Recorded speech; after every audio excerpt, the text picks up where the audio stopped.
Hello, everyone. Welcome to Anointed Lady TV, the home of news and politics.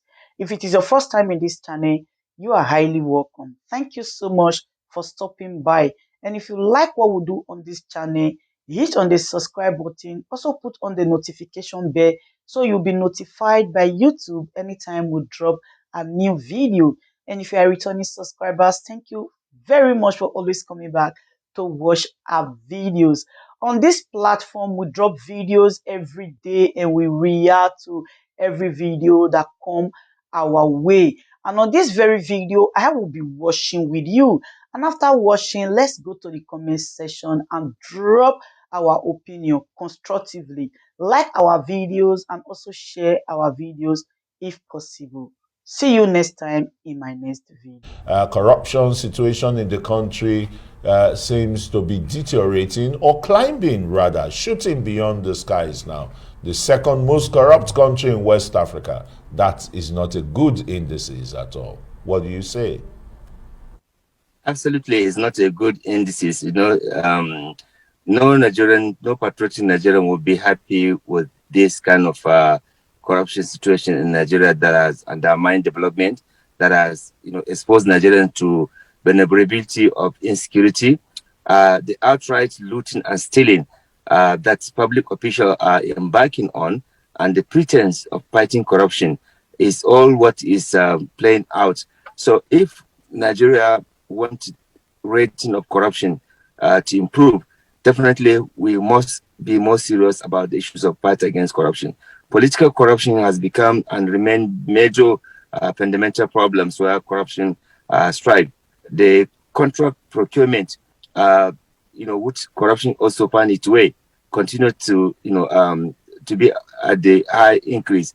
The impunity, the judicial corruption that is going on in the country are all part of what is also constituting these challenges. Until we, as a nation, wake up to address these fundamental challenges that we have enumerated in our report, Nigeria will continue to routinize negative ranking and rating globally. If you look at global rating of various sectors for Nigeria, it is not really a good moment. And yet the government said they want to fight corruption. So the fight against corruption is more like a campaign and slogans, rather than really putting it into practice in all public sector and also in all the tiers of government. If you want to fight corruption, it cannot remain at the federal level. At the states and local government, they must buy into the fight against corruption. That is why we are encouraging government to ensure that the national strategy on the fight against corruption should be operationalized. And the political corruption, which many corrupt politicians find themselves, where they are even under investigation, but once they move to the ruling party, their cases will now be stale. I think if we really want to deal with the corruption, we need to ensure that our electoral system is reformed in a manner that it will be more transparent and there will be more integrity in the electoral process, so that people who are competent, who are not corrupt, can be able to serve the country. But this commercialization and privatization of public offices by some people who are using money laundering to procure positions in the country will not let Nigeria see good governance and also enjoy democracy. So therefore, it is a collective responsibility.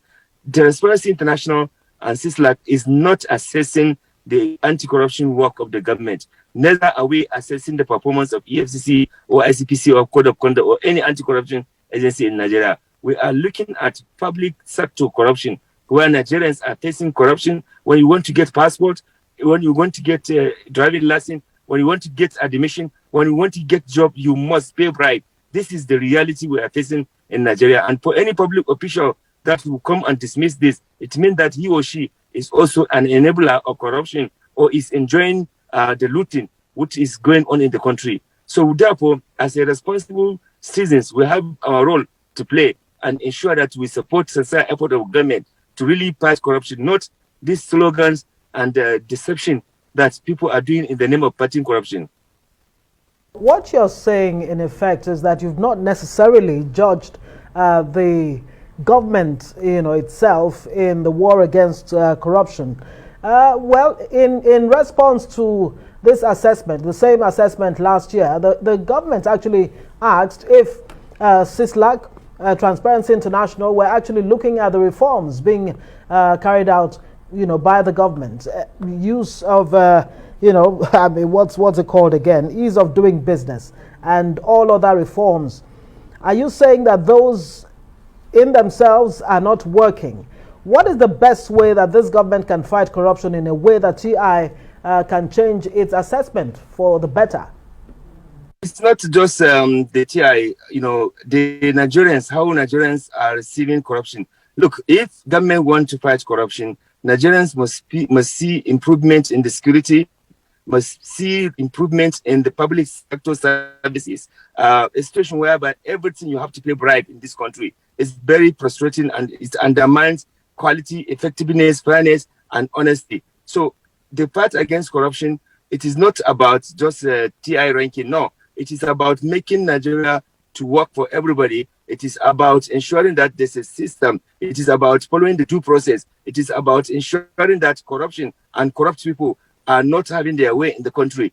It is about ensuring that jobs that Nigerians are struggling for are not being, forced to pay bribe before they get it, or even, like I mentioned, international passport or driving license.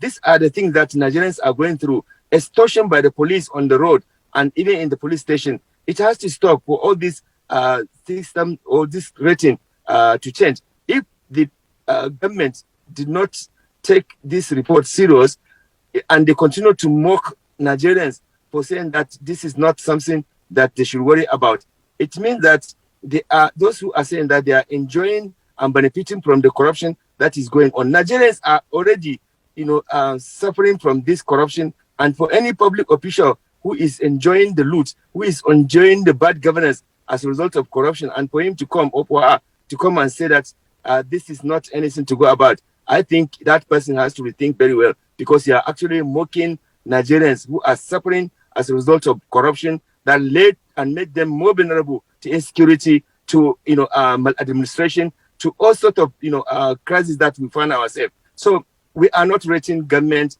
performance on anti-corruption. Neither are we rating the anti-corruption agencies' performance. What we are doing is to look at public sector corruption, like I mentioned. Even to go to hospital to see a doctor or to get bed space, you have to pay bribe. Everything in Nigeria, you have to pay bribe, and Nigerians are feeling it, are seeing it on daily basis. And if there's no sincere effort to deal with this matter, there's no way you can convince Nigerians that this rating is not anything about. So what we are appealing to Nigeria is that other countries have been, also surveyed. For example, Canada has also fallen down. Belgium has fallen down. Switzerland has fallen down. United States of America, its ranking did not change from last year, which has also drawn from the previous years. UK has, improved. It is only France that has also improved in its, rating. So the rest of the country, what they do, they invite. Very quickly, would you say there is a nexus between poverty, prevailing poverty, and corruption? Absolutely, as a result of corruption, because when the budget is made, there's a clear diversion and stealing of the, budgetary allocation to ensure that, public services or public utilities are provided. And some people just corner that money, looted it, and they do not do anything. It will definitely, increase the poverty, and, poverty has been deepened, and which is also an artificial poverty, because it is man-made poverty. Is not a God. I mean, it is not coming from God. It is the wicked public official who are stealing. That is why every day you see ICPC is chasing those who are looting the nation. EFCC is also arresting them. So if there's no corruption, you will not see EFCC, ICPC very active. We need to make code of conduct to work in this country.